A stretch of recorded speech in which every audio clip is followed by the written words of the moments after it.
आपन के बीच में लेके आ रहा बानी भोजपुरी का फाड़ू स्टेप। तो आई रउआ सभी लोग देखी और ये लड़का के आशीर्वाद दी। रउआ लोगिन अगर ये वीडियो पहली बार देखत बानी तो ये चैनल के सब्सक्राइब और वीडियो के लाइक ज़रूर करिए। धन्यवाद। तो आई रउआ लोगन के बीच में स्टेप लेकर के आ रहा बानी हम। तो सबसे पहले इस स्टेप में पहले इस हाथ को ऊपर लेकर जाएंगे और पैर को उठाएंगे।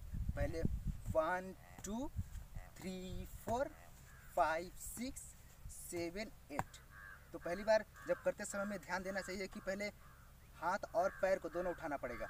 ये 1 2 3 4 5 6 7 8।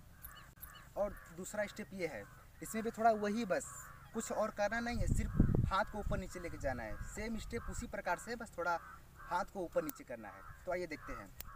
1 2 3 4 5 6 7 8। तो समझ में आ गया आप? आइए फिर से देखते हैं। 1 2 3 4 5 6 7 8।